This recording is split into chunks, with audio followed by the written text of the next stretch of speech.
and welcome back to Kitchen Science. So today, I'm going to show you how to make some silly putty. I'm going to make it out of Elmer's glue and some 20 mule team borax. You can find both things at Walmart. This will be in a laundry aisle. This will be with the school supplies for arts and crafts. So you start off with about 5 ounces of glue. 5 ounces is what comes in a normal bottle. So it's a little bit cheaper to get a big jug for about $9-10 than it is to get a bunch of little bottles.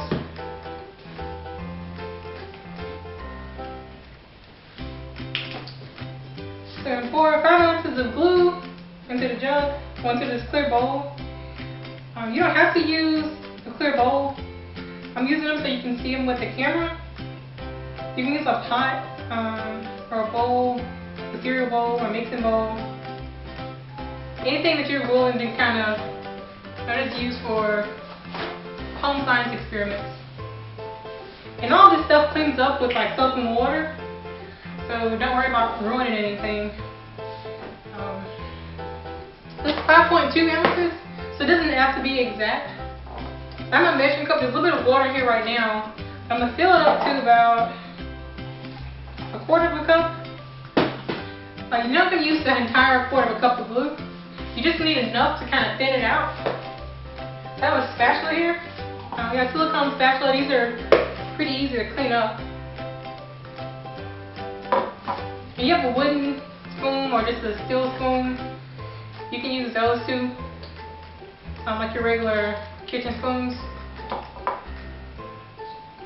You just want to do this in a container that you can wash out pretty easily, and not like a container you really care about. And it's something big enough so you can really kind of stir it around.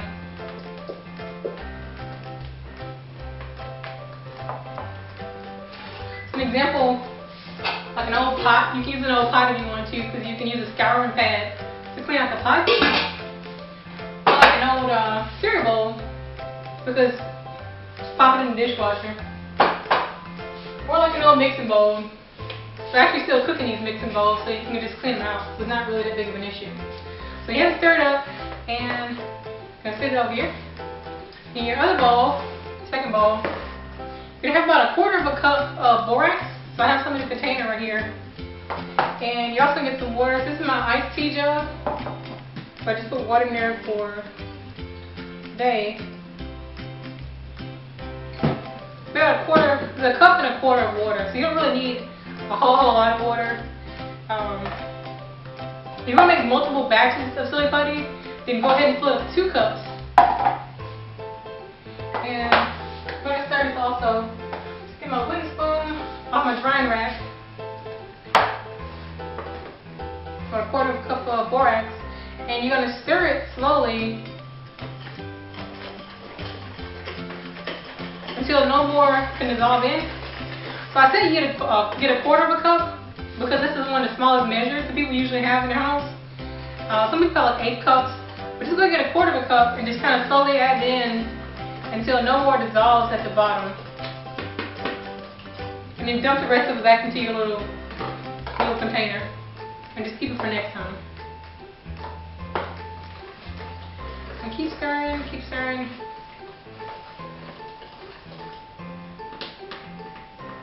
And once you stop stirring, it'll settle to the bottom. So I put this in my sink, but I already have water in my sink. So when you're working in the kitchen, when you're doing science experiments in your kitchen, you want to keep a sink with water in it. So if something needs to be cleaned up, you just go ahead and toss it in the sink.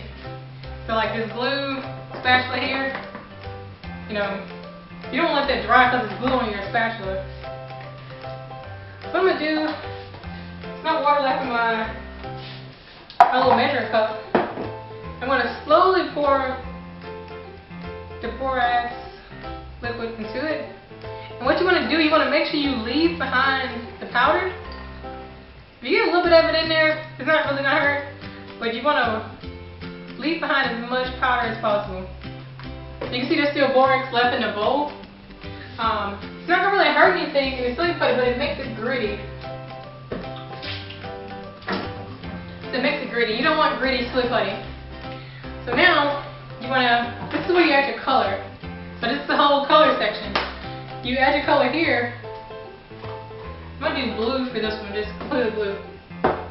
And you see here I have some pink, some green, some orange, and then some lavender color silly putty. So it just all depends on like how you're mixing your colors to get the different colors. So you know, yellow and red gives you the orange, yellow and blue gets you the green, red by itself gets you the pink because the glue here is white. So you mix white with the I'm sorry, you don't add it to the glue. I mean to the bark, add it to the glue. So we add in you add the food color into the glue. But because the glue is white, it's going to be lighter. So that's why that red ends up just being pink. Let's take this spoon out of here. So depending on how dark you want it, it's how much food coloring you're going to add.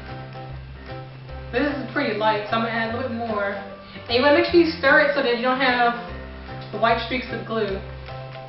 So that's one reason why we added the water in the beginning, was to kind of loosen it up so that when you got to this point, you can actually give it a good stir to mix in your dye or your food coloring. A few more drops. So a nice blue. And blue's my favorite color. My kitchen's blue. Wash blue, coat's blue. No, blue silly putty. Alright. So we got that mixed in. We're going to scrape it down into the bowl.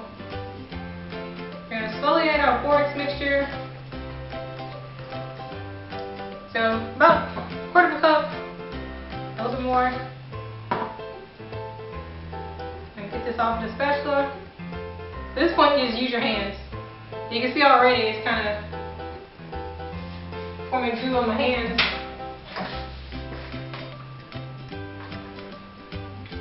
So you get in with your hands, and just kind of mix it up.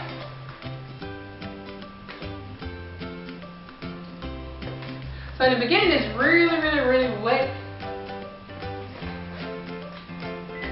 But once you finish kind of stirring it around and you take it out, it solidifies. So it gets more solid, it dries out a bit.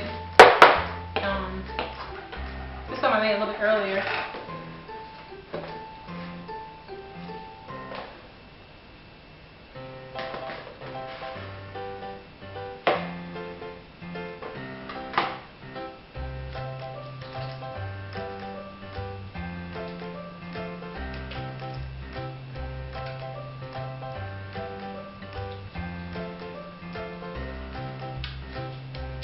There you go.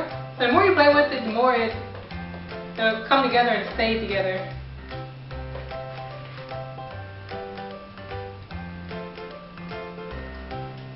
There you go. It's not so gooey, but it's a bit of a mess. Alright, we'll clean up a little bit. Put this in its own little container here. I'll be back to show you the rest of them. Oh, and one thing too is don't pour this directly down the drain because you don't want to mess up your plumbing. So I keep like a mesh sieve in my sink. Get a mesh sieve and put that in your sink drain just in case, because you don't want to put this. You don't want to put this down your drain and then have like silly putty forming in your drain from clogging up, and you got to explain that to whoever's going to pay for it. Alright, so I'm back. I just kind of cleaned up my kitchen counter. When you clean up your kitchen counter, when you're working with dyes, I use Dawn and OxyClean in 2 different squirt bottles, kind of spritz it on the counter and wipe it off, and that'll help out. It'll keep your kitchen counter from staining if you have kind of countertops that stain. And I guess if you're afraid of your countertop staining, put down some newspaper or get like a cardboard box and open it up, and you just set that down, and that'll protect your countertops. Just want to show you the other ones that I made a little bit earlier. Pink, and this is just red food coloring and the glue by itself. And I have orange here, and this is red and the yellow. This one was actually a color swirl, but as it sits, the colors even out. So initially, you could see swirls of colors going through this. And the same here, where I was mixing blue and red, and I got blue and red swirls. Kind of ends up being like a little lavender, purplish kind of color.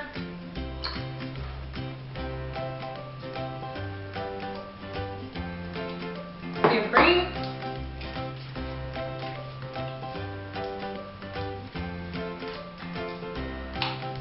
So these would be fun to where you can kind of figure out, what shade of purple you can make or what kind of shade of orange.